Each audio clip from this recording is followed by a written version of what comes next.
근데 에어비앤비가 가장 이제 본업 외 추가 수익을 만들기 가장 좋은 형태의 사업체라고 저는 생각을 합니다. 보수적으로 뭐 한 2천만 원 내외로 현금 흐름을 나오고 있습니다. 중요한 건 이 올해 10월 전에 선점을 하는 게 저는 되게 중요하다고 생각해요.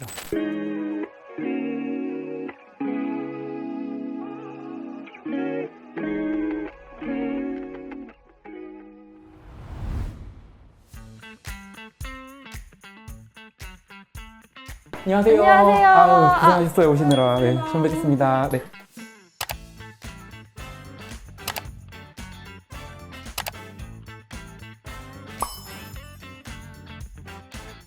여기서부터가 지금 네, 에어비앤비 맞아요. 공간인 건가요? 네, 여기부터입니다. 아, 여기 그럼 반지하로 되어 네, 있는 건가요? 맞아요. 반지하인데 채광이 나름 괜찮아서 반의 반지하라고 생각해 주시면 될 것 같아요.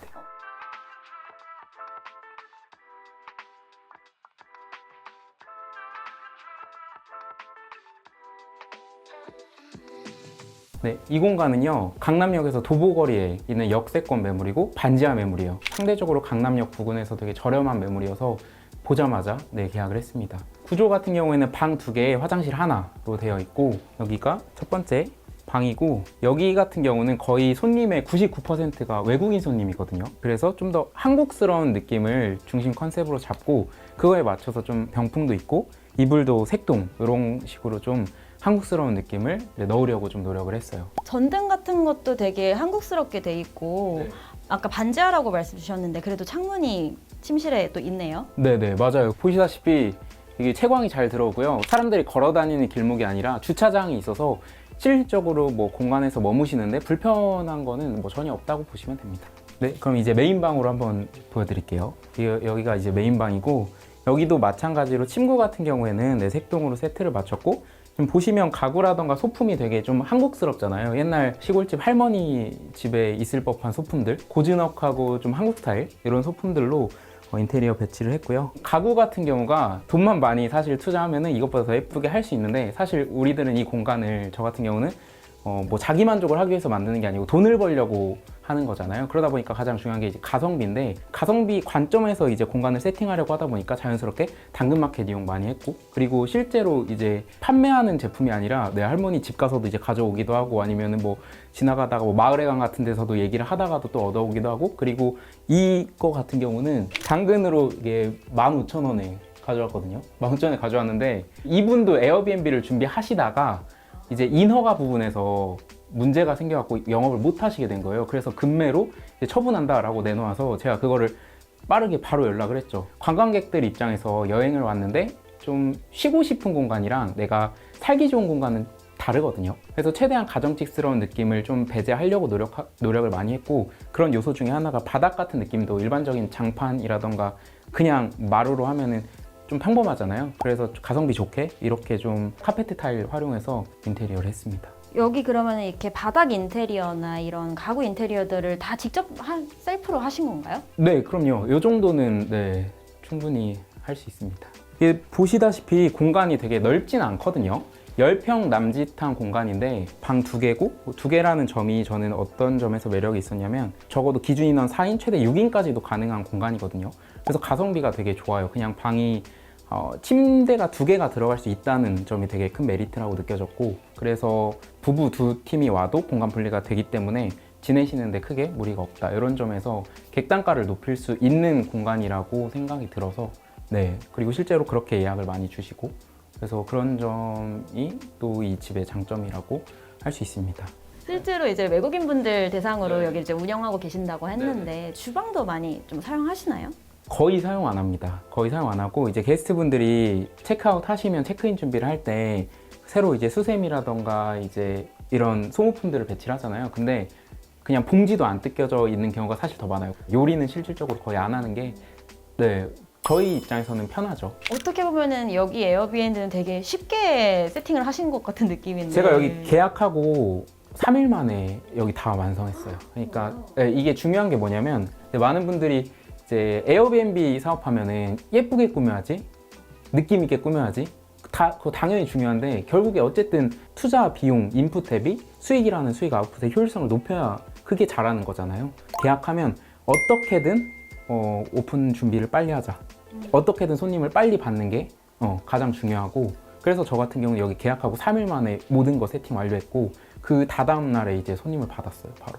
그리고 여기는 화장실입니다.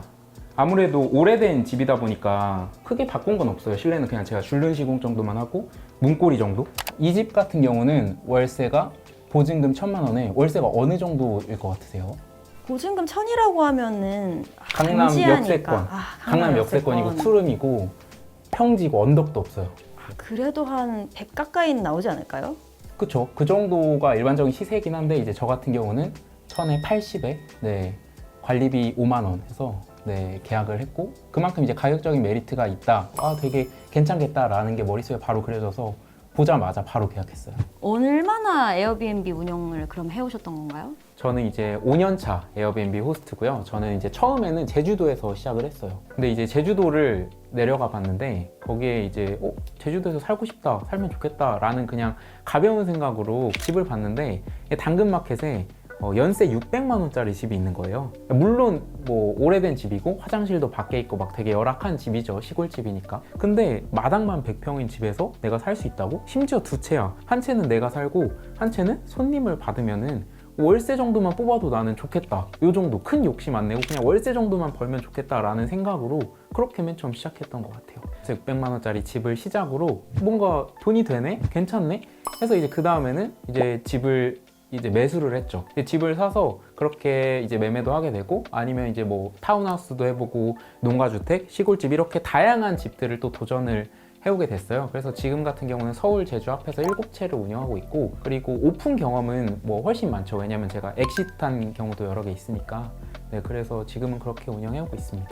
지금 7군데 이제 에어비앤비를 운영하고 있다고 하셨는데 물론 많은 곳들을 또 운영을 해오셨으니까 잘된 곳도 있지만 뭔가 실패담도 있을 것 같아요. 처음으로 집을 매수를 했던 집이 이제 농어촌 민박업을 하려고 매수를 했던 집이었어요. 거기 매수한 이유가 오션뷰였거든요. 뷰가 너무 좋은 거예요. 근데 중도금을 넣은 다음날 집 앞에 포크레인이 들어오는 거예요.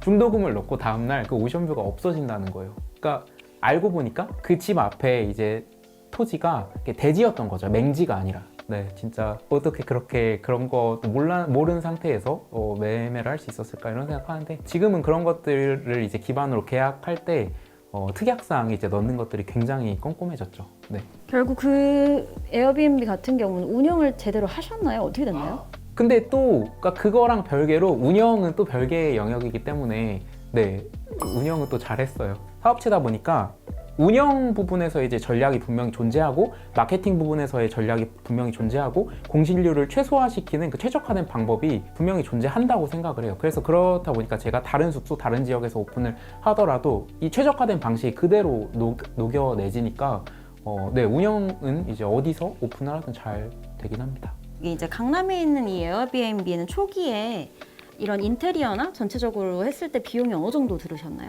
일단 제가 숙소 오픈할 때 특히 서울 지역에서 역세권 지역에서 오픈할 때 가장 중요하게 생각하는 게 초기 비용을 최소화하는 거랑 빠르게 오픈하는 거. 네, 이 두 가지를 제가 중점적으로 생각하거든요. 그래서 이 공간 같은 경우는 제가 할 수 있는 것들은 최대한 직접 하려고 했어요. 뭐 줄눈 시공이라던가 뭐 바닥 까는 거, 인건비는 최소화했고 실질적으로 돈이 나간 거 하면은 한 200~300만 원 정도 된 것 같아요. 저는 빨리 오픈하는 것도 되게 중요하다고 생각합니다. 네, 지금 여기 같은 경우다 6월 매출이 에어비앤비 기준으로만 224만 8천 원이 나왔거든요.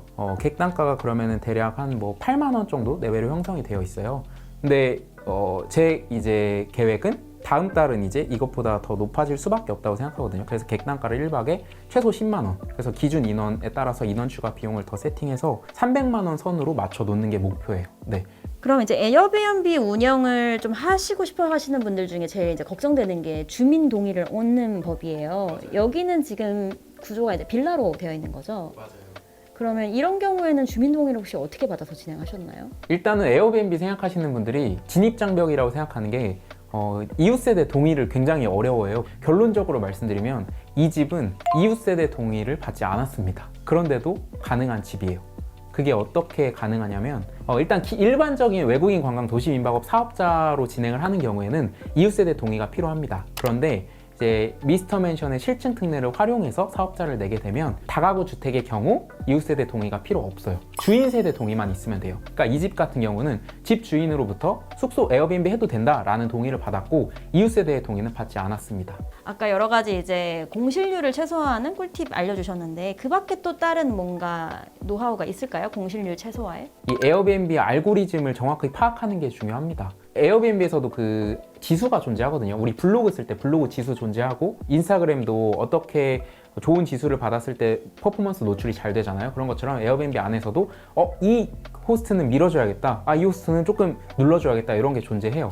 에어비앤비는 호스트가 이 게스트가 어땠는지 후기를 적을 수도 있거든요. 그러니까 양쪽 다 후기를 적을 수 있는 거예요. 그래서 저 같은 경우는 이 게스트가 체크아웃 하자마자 이 게스트의 후기를 적습니다. 웬만하면 아주 좋게 적겠죠. 아주 좋게 적고 그걸 제가 스크린샷을 해서 메시지로 보내요. 좋게 머물러 주셔서 감사합니다. 그리고 제가 후기를 정말 좋게 써준 거를 자연스럽게 보내면 이제 이분이 쓸 차례잖아요, 후기를. 그러면은 웬만하면 좋게 써주시더라고요. 객단가를 좀 낮게 설정을 하는 것도 하나 이제 운영 노하우라고 주셨는데 객단가 이런 가격 책정 같은 경우는 어떻게 측정을 하시는 거예요? 일단 가격 같은 경우는요, 정답이 없어요. 왜냐하면 가격에 영향을 미치는 요인은 정말 많거든요. 성수기, 비수기도 영향을 미치고요. 평일, 주말도 다르고 다양한 진짜 요인이 있는데 대표적으로 숙소 주변에 있는 경쟁 숙소들은 지금 얼마에 팔고 있는지 그리고 그렇게 팔고 있는 숙소는 지금 예약률이 어떤지를 정말 많이 분석을 해야죠. 내가 가격을 잡았는데 반응이 없어요. 그때는 낮춰봐야 된다는 거죠. 그래서 정답의 가격을 찾는다기보다 계속 최적화된 가격을 찾아 나가는 그 과정이 중요한 거예요. 그러니까 집의 형태는 그러니까 오래된 집일수록 좋은데 입지는 좋아야겠죠. 그런 집들이 저는 에어비앤비 하기 좋은 집이라고 생각하고요. 지금 보이는 이런 집 같은 경우도 되게 좋거든요. 왜냐면 딱 봐도 연식이 오래돼 보이잖아요. 근데 입지는 좋고 연식이 오래됐다. 이 말은 상대적으로 임대료를 저렴하게 들어갈 수 있다. 그러니까 똑같은 입지여도 이렇게 연화조 건물, 빨간 벽돌 건물이랑 이렇게 새 건물이랑 비교하면 임대료가 당연히 여기가 높겠죠. 그리고 같은 건물이어도 이런 집들도 괜찮다고 보는데 이제 반지하 같은 경우가 일반 그 전월세 실거주 관점에서 보면 되게 꺼려하잖아요. 좋지 않고. 그런데 에어비앤비 관점에서는 임대료를 5만 원이라도 저렴하게 들어갈 수 있는 거잖아요. 그런 관점에서 저는 반지하 매물도 괜찮다고 보고요. 아까 말씀드렸던 것처럼 연식이 오래된 것도 좋다고 보고 그래서 이런 건물들이 제 기준에서는 되게 괜찮다고 느껴지는 거죠. 새 건물보다. 요 집이에요. 가보시죠.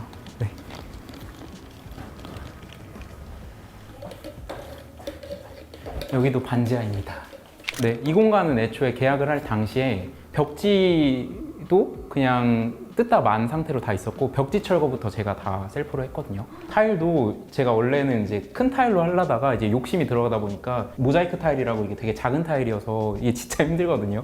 그래서 이런 것들 다 나르고 옮기는 것부터 해서 지금 다 하나하나씩 하고 있습니다. 아까 집이랑 다르게 여기는 사실 되게 예쁜 부자재들이나 가구도 지금 막 설치되고 있고 초기 비용이 꽤 들었을 것 같은데 여기는 지금 어떻게 해야 되나요? 아까 집 같은 경우는 보증금 1080이었잖아요. 근데 여기는 임대료 0원으로 제가 들어가서 집을 고치겠다. 제가 여기를 잘 한번 꾸며보겠다라고 해서 무상으로 이제 들어왔고요. 그럼 이제 제 입장에서는 생각해야 될 게 여기가 원래는 한 7, 80 정도 임대료가 형성되어 있어요. 예를 들어 80만 원이다 라고 한다면 1년이면 960만 원이잖아요. 근데 제가 할 수 있는 것들은 최대한 직접 한다고 계산을 하니까 그 정도 비슷하게 나오겠더라고요. 자재비랑 제가 못하는 것들은 이제 외주 맡기고 해서 그 정도 내외로 이제 960 정도 나올 것 같긴 해요. 이게 집을 아무래도 제가 건물주가 아니잖아요. 건물주가 아니다 보니까 집을 빌려야 되는데 정말 중요한 게 집주인분을 잘 만나야 돼요. 그러니까 잘 만난다라기보다 서로 오해가 없게 깔끔하게 계약이 되는 게 중요한 거거든요. 근데 에어비앤비가 가장 이제 본업 외 추가 수익을 만들기 가장 좋은 형태의 사업체라고 저는 생각을 합니다. 왜냐하면 초기 세팅을 하는 데는 물론 에너지가 필요하죠. 근데 어느 정도 세팅이 된 이후에 운영적인 부분에서는 모든 부분이 다 자동화가 가능하거든요. 청소 부분에서는 청소 매니저님 통해서 자동화가 가능하고 아니면 위탁 운영 업체도 있거든요. 그리고 CS 부분까지도 CS 대행 업체까지 활용하시면 올인원으로 사실 자동화 구조가 만들어지거든요. 그러면 이제 에어비앤비 운영이 어떻게 보면 이제는 좀 많이 알려져서 네. 있는 것 같은데 아직 뭐 블루 오션이다 레드 오션이다 네. 어떻게 생각하세요? 일단은 올해 10월 기준으로 많이 바뀔 것 같아요. 예, 올해 10월에 이제 불법 숙소가 에어비앤비에서 퇴출되거든요. 저는 이게 되게 중요한 포인트라고 생각합니다. 공급은 줄어드는데 수요는 그대로잖아요. 그 자체만으로도 합법적으로 사업자를 내고 운영하시는 분들은 굉장히 큰 수혜를 저는 받을 거라고 생각하거든요.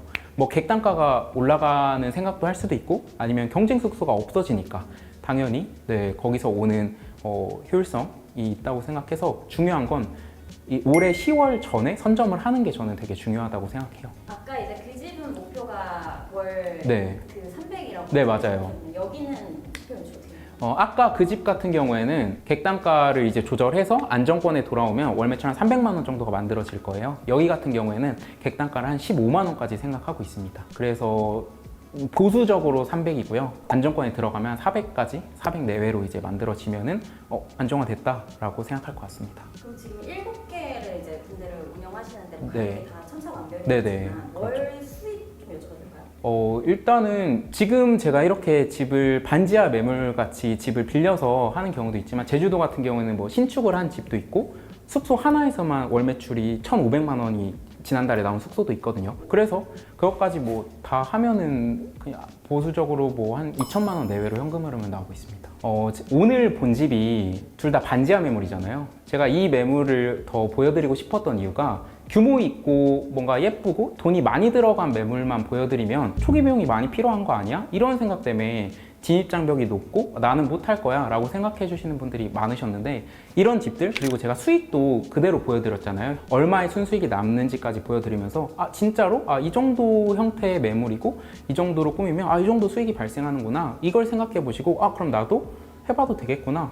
이 정도 기준이면 나도 괜찮네. 이렇게 본인만의 기준으로 내가 준비가 됐고 해보고 싶다라고 하면은 그 다음부터는 망설임 없이 적극적으로 한번 임해 보시는 것도 정말 좋은 기회가 될 거라고 생각합니다. 그리고 이 영상을 통해서 공간 비즈니스 에어비앤비에 도전하시는 분들에게 조금이라도 보탬이 되면 좋을 것 같습니다. 감사합니다.